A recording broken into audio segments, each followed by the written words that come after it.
tell you there is some moving and shaking going on in the Indiana Fever organization because they have definitely let go of a player. Now, I know y'all thinking, what does this mean? This means Caitlin Clark return is sooner rather than later. Could that be why we did not see Caitlin come back? I mean, we did not see Caitlin travel with the team this past week. They thought it was just another roster shuffle. They thought Kyra Lambert's quick exit from the Indiana Fever was a forgettable footnote in a long WNBA season. But when a player gets cut after barely touching the floor, when a contract ends almost before it begins, and when fans immediately start drawing connections to the biggest name in women's basketball, that's not just coincidence. That's a signal. Something is happening in Indiana, and it has the entire WNBA on high alert. The Fever just sent a message without saying a word. Caitlin Clark is coming. Kyra Lambert's story began like a miracle. A guard with years overseas grinding in the Greek League. The Indiana Fever have officially released Kyra Lambert, a guard from overseas who Stephanie White signed on a trust me bro recommendation. Somebody who Stephanie White didn't even know existed up until about 8 days ago. Unfortunately for Kyra Lambert, her time on the Indiana Fever has come and her time on the Indiana Fever has gone. Best of luck to you and your future endeavors. Chasing her dream across gyms most Americans have never heard of. Suddenly, Indiana calls. A team desperate for point guard help, drowning in injuries and grasping at straws, opens the door. For Lambert, this was it. The chance to finally prove she belonged in the best league in the world. She spoke with faith, with conviction, with gratitude. She told reporters she trusted God, trusted the process, and had stayed ready for this exact opportunity. It sounded like the beginning of a Cinderella story. But in the WNBA, fairy tales don't always make it to midnight. The Fever were in crisis. Caitlin Clark was sidelined with that nagging groin injury. Ari McDonald's foot was broken. Sydney Colson's ACL was torn. The team's point guard rotation had collapsed like a house of cards in a windstorm. They weren't looking for a star. They weren't looking for the future. They just needed someone, anyone, who could dribble the ball up the floor and not fall apart under pressure. So they grabbed Lambert. But while Lambert was polishing her moment, Odyssey Sims was taking hers. The veteran guard stepped into a massive role, logging over 40 minutes in a single game. She didn't just fill the gap, she dominated it. Meanwhile, Lambert barely touched the court. In fact, she only played 4 seconds. 4 seconds. Not 4 minutes, not 4 quarters. 4 seconds total. That's all the time she was given to prove herself in the WNBA. Why is this move curious? Well, Lambert was on a 7-day deal, so the Fever could just be looking at this break knowing that her contract was going to expire anyway and not wanting to waste her time. But under the hardship rules, as that it has been, put out there and publicized, the Fever only had to release one of the 2 players between Odyssey Sims and Kyra Lambert once Caitlin Clark was back. But one of them was going to have to... And then, just like that, she was gone.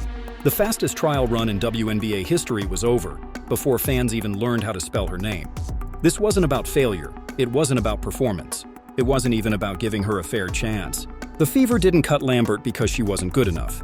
They cut her because she was never meant to stay.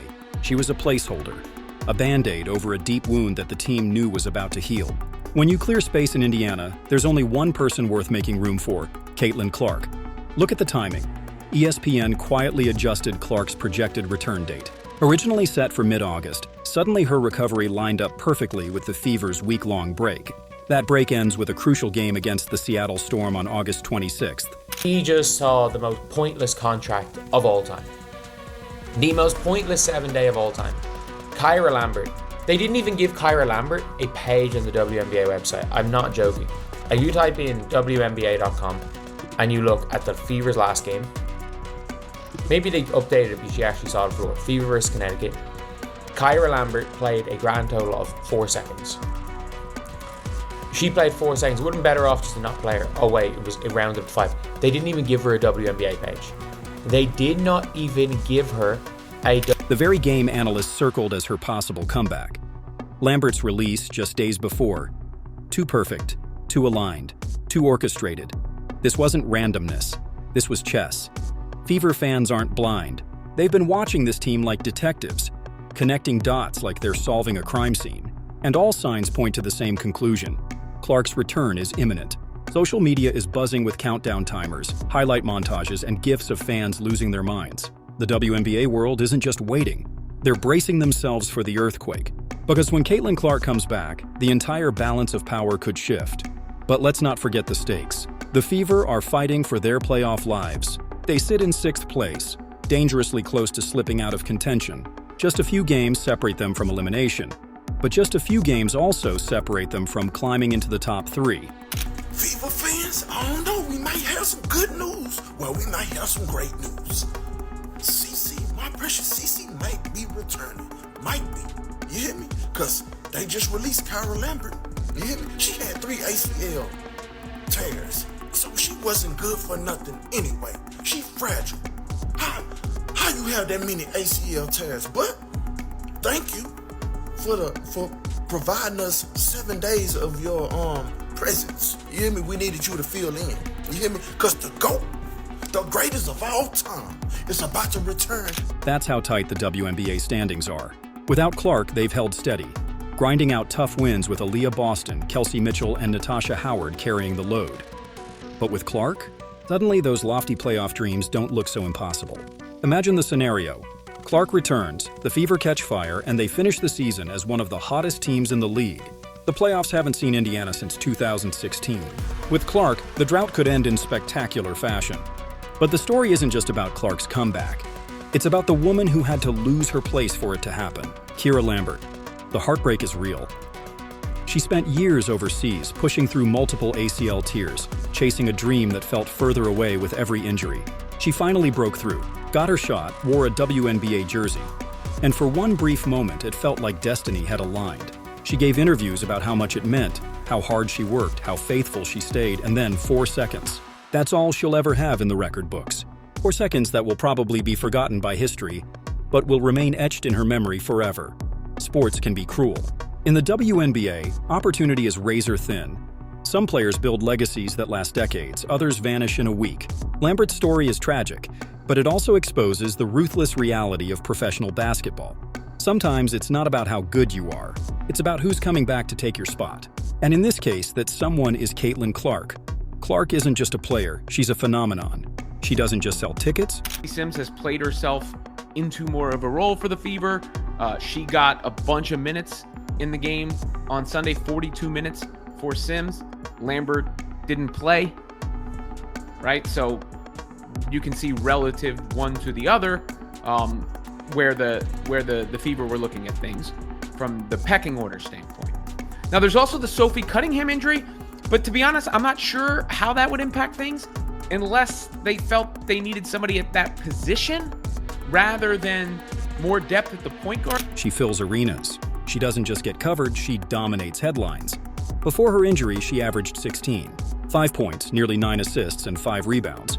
But her impact goes beyond stats. She's the gravitational pull that makes the entire offense orbit correctly. With her, the Fever don't just look competitive, they look dangerous. The irony is that Clark's absence may have made her team even stronger. While she recovered, others stepped up. Kelsey Mitchell rediscovered her scoring touch. Aaliyah Boston solidified herself as one of the toughest forwards in the league. Natasha Howard became a consistent weapon. The Fever learned to fight without their star. Can the Fever please invest in international scouts? They definitely need to invest in international scouts because I know your boy John Liquidator ain't the best advocate when it comes to overseas players, but something I would say, they play hard, bro. Those overseas players play like they got something to prove. I give them that. But far as me, I feel like we got enough talent here at home in our home country to get players. Somebody said every day I question if Amber Cox and Stephanie White are even on the same. And now, when she returns, she won't be asked to carry the whole load.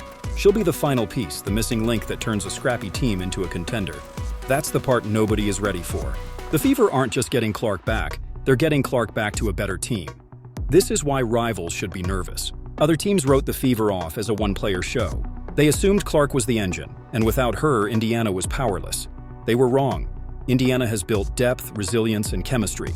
They've learned how to win ugly, how to survive without their superstar. Now they're about to combine that toughness with the most electrifying player in the league.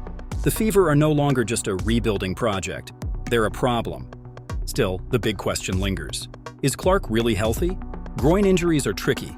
They linger, they flare up, and they can derail a season if not managed carefully.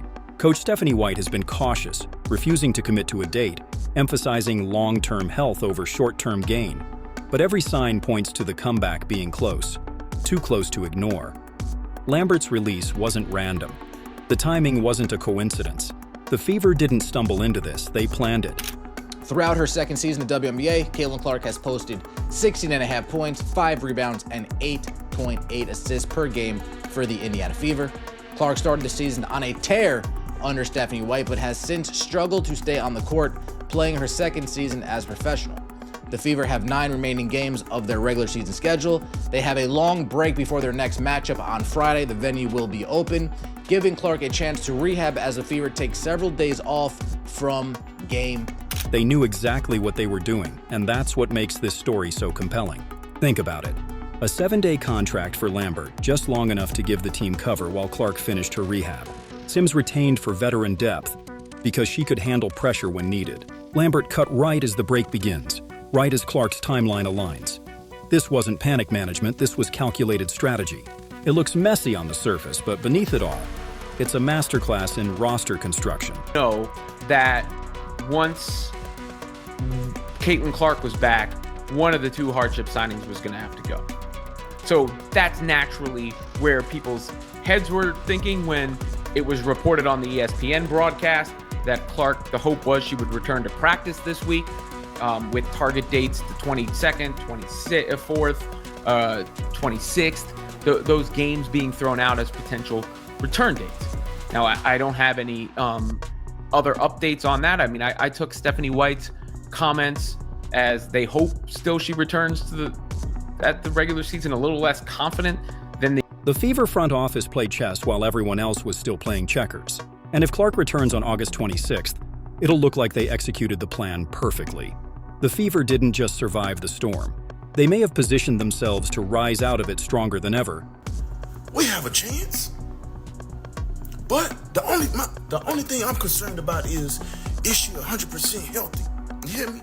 And I need to know what's going on with Sophie. Because that's her enforcer. Because everybody else on the team be acting like they scared and softer than Charmin tissue. You hear me? Y'all better protect my precious CC by any means necessary. Playoffs. That's right there in the view. You hear me? Here we come. The referees need to get it in gear. I still don't trust. But what happens next? That's the question keeping fans up at night. If Clark returns and dominates, the Fever could transform into a playoff nightmare. The kind of underdog story that captures the entire sports world. If she struggles or re-injures herself, the gamble could backfire, and Indiana could fall just short. It's a razor's edge, and everyone's watching. For Lambert, her brief WNBA chapter is likely over. She'll return overseas, maybe to Greece, maybe somewhere else, and continue the grind. Her dream didn't die, but it was delayed. For the Fever, the dream is just beginning. Caitlin Clark isn't just returning to a team. Come down to this season and Caitlin Clark's return. If they hope to make the playoffs, this is what's got to be done.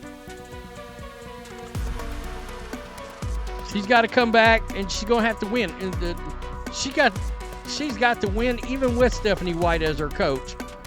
Good Lord, she will be the GOAT if she can pull that off at this point. She's returning to a franchise desperate for relevance, to a city craving playoff basketball, to fans who see her not just as a player, but as a savior. The Fever have waited years for this, and now, the wait may finally be over. Because August 26th might not just be a date on the calendar. It could be the night the Fever change everything.